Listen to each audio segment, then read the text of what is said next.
वक्त भला तो सब भला। रोली की शादी उसके माँ बाप एक आलसी लड़के से करा देते हैं। चलो, रोली की शादी हुई और हमने गंगा नहाई। और क्या, बेटियां तो होती ही हैं बोझ। हाँ, पर अब क्या चिंता, उतार तो दिया बोझ तुमने, अब वो लोग समझे। ससुराल में रोली का पति कहता है, देखो, मैं कोई काम नहीं करता, ये बात तुम्हारे मम्मी पापा को बता दी थी मैंने। अब जो किराया आता है दुकान का, उसी से घर का गुजारा करना है। कभी भूल से भी कोशिश ना करना किसी चीज की डिमांड की। क्या मम्मी पापा को पता था कि आप कोई काम नहीं करते? और क्या, बड़ा अच्छे से पता था। उन लोगों को तो तुम बोझ लगती थी, बोल रहे थे कि बस शादी कर लो और कोई मतलब नहीं है। रोली को ये सुनकर बहुत गुस्सा आता है, लेकिन करती भी तो क्या, क्योंकि वो जानती थी कि उसके माता पिता ऐसे ही हैं। जैसे तैसे रोली दिन काट रही थी। रोली को एक प्यारी सी बेटी होती है। धीरे धीरे वो बड़ी होती है और उसके साथ उसकी जरूरतें भी बढ़ती जाती हैं। सुनिए जी, अब तो सिमी बड़ी हो रही है, उसका स्कूल में दाखिला कराना है। मैंने अब तक तो जैसे तैसे समय काट लिया, लेकिन मैं बच्ची की परवरिश में कोई कमी नहीं रखूंगी। अरे क्या है यार, अब तो लगता है कोई ना कोई काम ढूंढना ही पड़ेगा। अब पति रोज काम की तलाश में जाता और बिना किसी काम के वापस आ जाता। रोली समझ जाती है कि पति के अंदर अब काम करने की क्षमता नहीं है। वो बेटी को उच्च शिक्षा देने के लिए कुछ करना चाहती थी, लेकिन करती तो क्या करती। एक दिन रोली की सहेली कहती है, रोली, मेरी कोई औलाद नहीं है। अगर तू मेरी औलाद को जन्म दे तो मैं तुझे तेरे मुंह मांगे पैसे दूंगी। अरे, तेरी औलाद को मैं कैसे जन्म दे सकती हूँ? सरोगेसी से बच्चा मेरा और वैभव का ही होगा, लेकिन कोख तेरी होगी। ये संभव है रोली? रोली कुछ सोचकर कहती है, मुझे मंजूर है, लेकिन मैं इसका 2 लाख रुपया लूंगी। अरे कोई बात नहीं, मुझे मंजूर है। रोली खुश हो जाती है कि एक बच्चा पैदा करने का उसे 2 लाख रुपया मिलेगा। वो घर आकर पति को बताती है, वो भी खुश हो जाता है। अब क्या था, डॉक्टर के पास जाकर सहेली का बच्चा रोली की कोख में पलने लगता है। मुझे 20,000 चाहिए मेरे बेटी के एडमिशन के लिए। हाँ हाँ ठीक है, मैं उसके एडमिशन से लेकर सारे खर्चे उसके अकाउंट में डाल रही हूँ। रोली की बेटी का एडमिशन हो जाता है। रोली को लगता है कि वो अब सब कुछ ठीक कर देगी। दिन और महीने आगे बढ़ते हैं। अब एक दिन, एक बात कहूँ जी, काश इस बच्चे को मैं रख पाती। मैं अब इससे काफी जुड़ गई हूँ। अरे यार, पता नहीं किसका बच्चा है, अपने पास है ना अपनी मुन्नी। हाँ, लेकिन अब मैं भी इस बच्चे से जुड़ाव फील करने लगी हूँ। लेकिन मैं ये जानती हूँ कि ये मेरा बच्चा नहीं है। दोनों की जिंदगी ठीक चल रही थी, लेकिन कहते हैं ना कि सुख का पल ज्यादा लंबा नहीं होता। एक दिन रोली की सहेली का फोन आता है। रोली, मुझे अब ये बच्चा नहीं चाहिए, मैं अपने पति को छोड़ रही हूँ। अरे लेकिन मुझे पैसों की जरूरत है, बच्चा तुम्हारा है, मैं क्या करूंगी? सहेली बिना कुछ बोले फोन काट देती है, फोन स्विच ऑफ कर देती है। लेकिन रोली के जीवन का तूफान यही नहीं रुकता। रोली, मैं इतना भार नहीं उठा सकता। आज पढ़ाई का पैसा मांग रही हो, कल को शादी, कॉलेज और पता नहीं क्या क्या।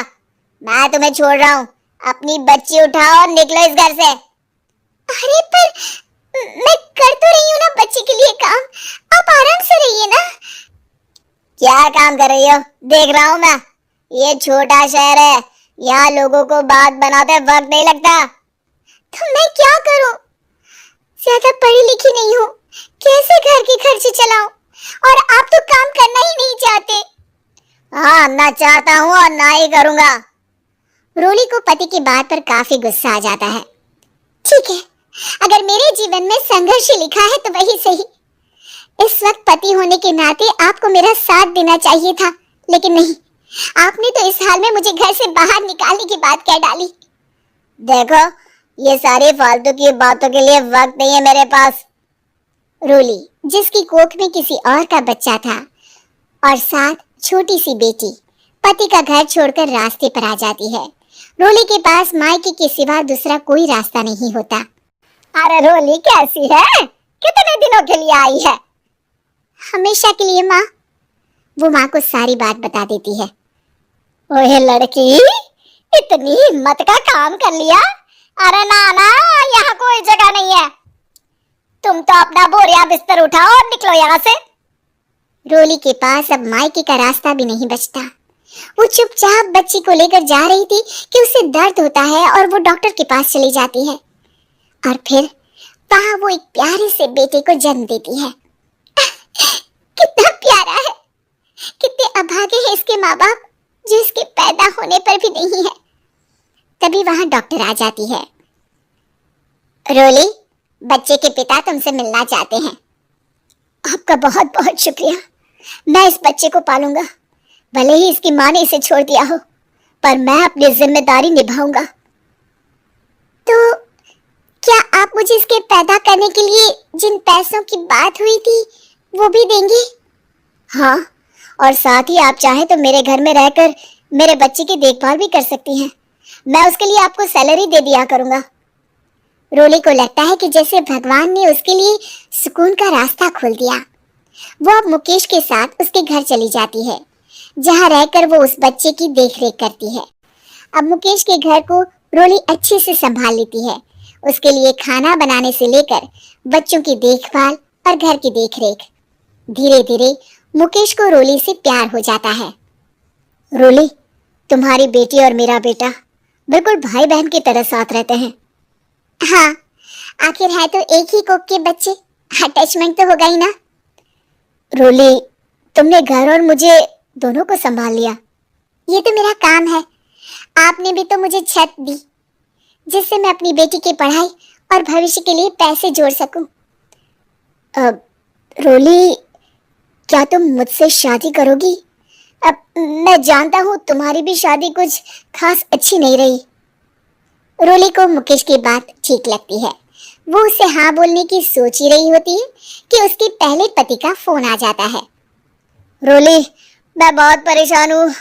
मेरा एक्सीडेंट हो गया है। मैं चाहता हूँ तुम वापस आ जाओ। रोली को पुराने पति की चिंता होने लगती है। वो सोचती है कि वो क्या कर रही थी। हाँ ठीक है, मैं आ रही हूँ। हाँ रोली, आ जाओ, लेकिन बच्ची को कहीं हॉस्टल में छोड़कर आना, क्योंकि मैं नहीं चाहता कि हम लोगों के बीच फिर से वो सारी बातें हो। रोली को समझ आ जाता है कि पति आज भी सुधरा नहीं है।